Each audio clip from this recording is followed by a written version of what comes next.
stamp. There. A boy with a plate. A key on a ring. Oh, gee. A song about rain. Found it. Yay! 2 striped socks. There it is. A spaghetti sauce face. A girl on a swing. Oh, yeah, there she is. And a snow-capped place. Oh, mountains.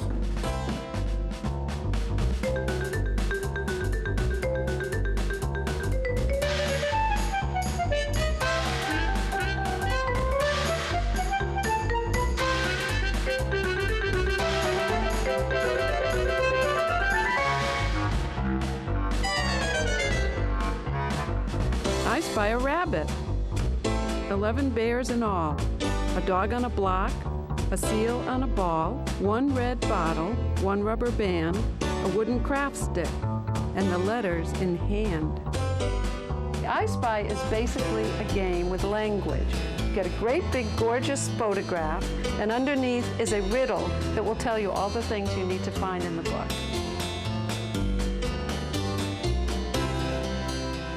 I spy 4 horses, a peanut, a plane, 7 red stars, a colorful train, a chick, a fork, a 4-leaf clover, and the sneak who's kicking the dominoes over. Walter does the photographs and I do the riddles, but we're always working it out together. While he's creating the set, I'll be collecting rhyming words for the riddle. From the very start of the I Spy books, we sit down together, Jean and I, and we start talking about ideas. Jean is the word person, I'm the picture person, but she has input to my pictures and I have input into the words. Hi Jean, it's Walter. I'm faxing you something right now I want you to take a look at. It's a picture of the cemetery scene. Okay. We're just getting started on Spooky Night and it's going pretty well. We have a lot of work ahead of us. There's a great picture of Humpty Dumpty, and I think that would be great for the tombstone in the front. I think we really want to feature the tree now. It's like the way kids work together in school. It's very important to be able to work as a team, to cooperate with each other, and to bring different people's ideas in. 5, 6 blocks all together. Teachers love I Spy because kids love I Spy, and so they can always get kids focused on an I Spy project. 5, 6, 7, 8, 8. The number spread in I Spy School Days was a fun project for me because I got to look at all my old props in a new way. Every object had to represent a number. I think we're going to read our riddles first, and then we'll play some games, okay? In Funhouse, there's this wonderful picture Walter made with 3 mirrors. And all they need to do is make a little triangle house of mirrors and put objects in it, and they will see this happening. Let's see, you put in 1 cow, but how many cows do you actually see? Oh, wow. Make some changes in that. Brittany? You can use I Spy for language arts projects, writing, reading, communicating. No, the other kind. When I take the photographs for I Spy, part of my intention is to inspire kids to want to build something like a crazy contraption or to set up a domino race rally. I've really noticed that it does work. It inspires me to do more crazy ideas. They see the books and they do their own interpretations of them, so I just want to go back and do one better. I'm an artist who uses a camera. Dan, you want to set me up a little bit here? And my camera just sits in the corner for a week while I build a set or make a sculpture or build some sort of scene that I then roll the camera into place, light, and then photograph.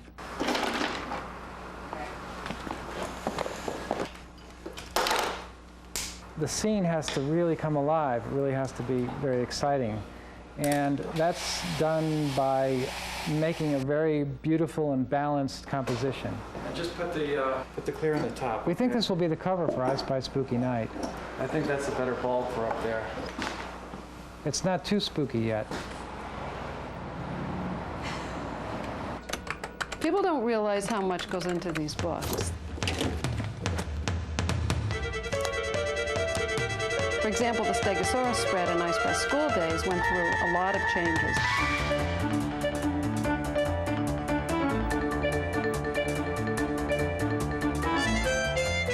This was really a lot of fun to make because we really made it just like a kid would make it. I love working with ordinary materials, so I want to make sure that everyone who reads I Spy sees that this is ordinary cardboard. Remember this one with the dinosaurs? Part of the inspiration for I Spy School Days came from actually visiting the schools and seeing all the wonderful materials and artwork that kids create. Each spread has a learning activity embedded in it. For example, here, there's just a very simple game you can play. A is for alphabet, B is for balloon, and then you can look at all the objects around the letters. For example, C has a cardinal, and now you can say, well, let's take that cardinal. Where else could I put it? You could put it by R for red. I really had fun working on this book. We also saw a twist to I Spy where we could really focus on the educational aspects. I wanted to do mapping because it's a great school activity. If an idea comes up, for example, the mapping shot in School Days, to use blocks yet again, I might say, no, I don't want to use blocks. Once he started doing it, he just loved it. And he felt that he was working like a city planner. And by the end of the book, I'll go back to the blocks and say, you know, I think this is a good idea after all.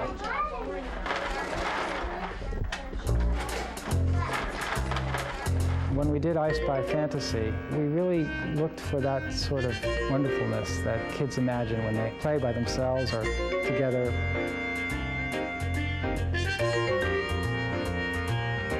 I was always fascinated with photography that seemed impossible. And when I worked for Games magazine, I got to figure out how to turn photographs into puzzles. Kids have some great guesses on how I did this stuff. You traveled to outer space, and you took the picture in weightlessness. When I said, let's do a sandcastle for I Spy Fantasy, I had no idea what I was getting myself into. It's one thing to say, let's build a sandcastle, and it's another thing to actually build one.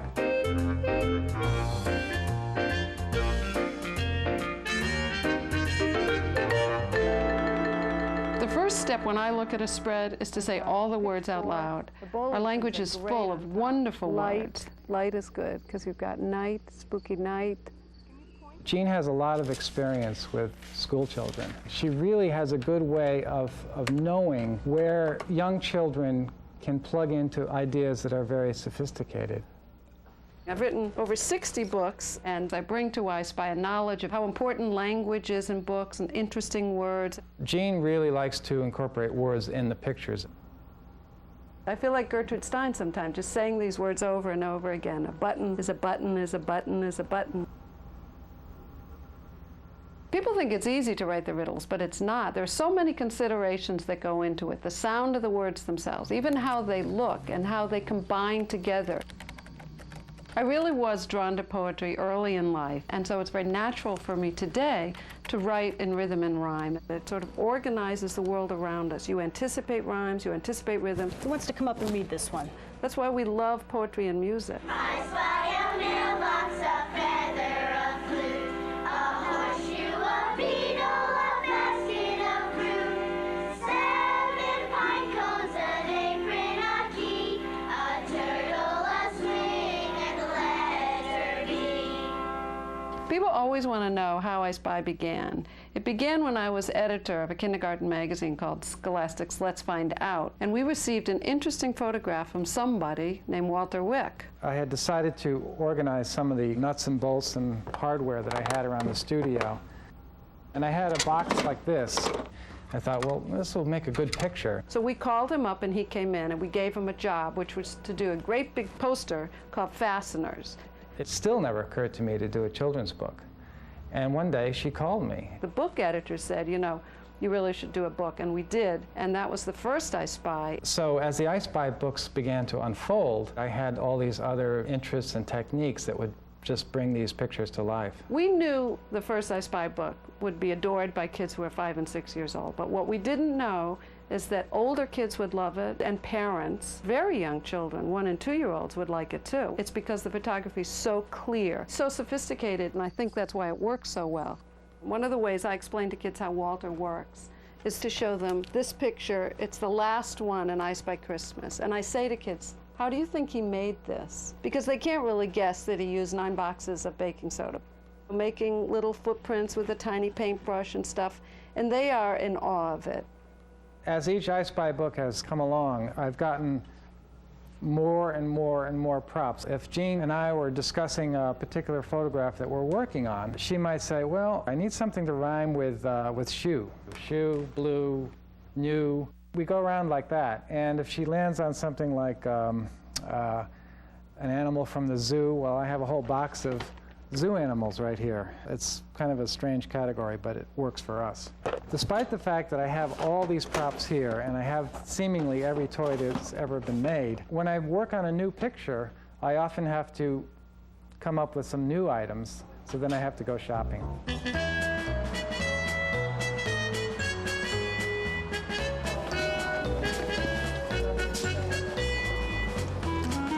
Oh, that's pretty scary.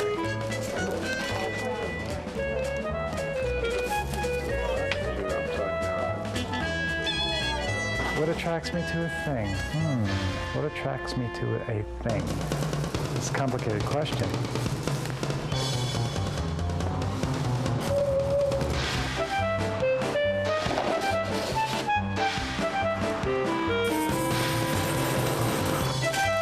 As a kid, I liked the Sears and Roebuck's catalog. It was my first I Spy book, really.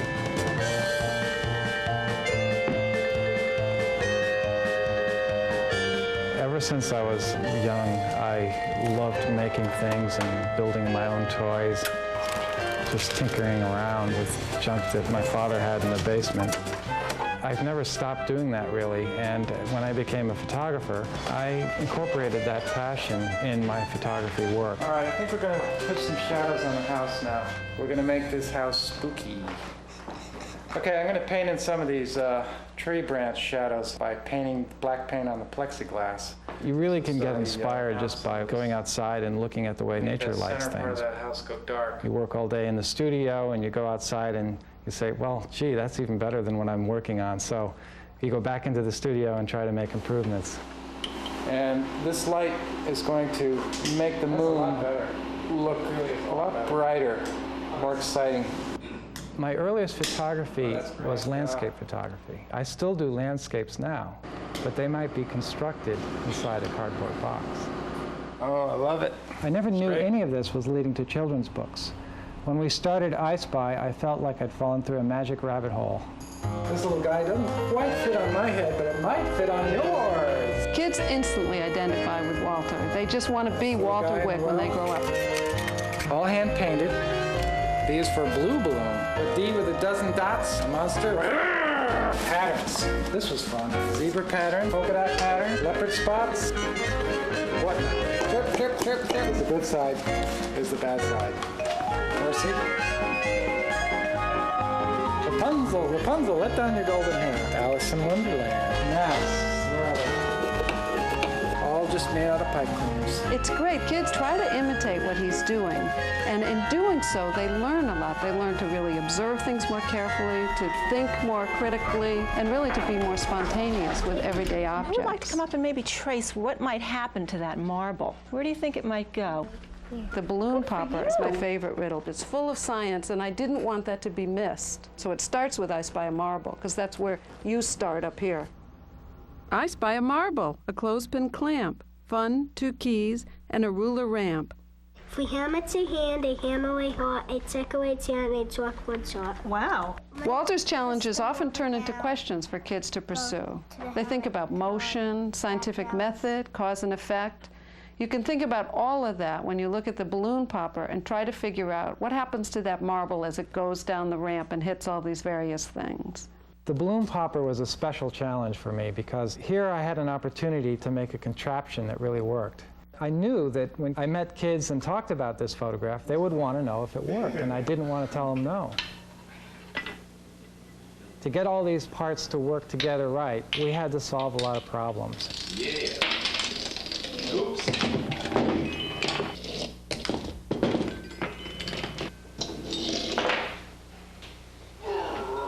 I went to his studio and looked at it, and I said, well, you know, theoretically, it could work, so maybe that's good enough. And he said, no, I'm going to get it to work.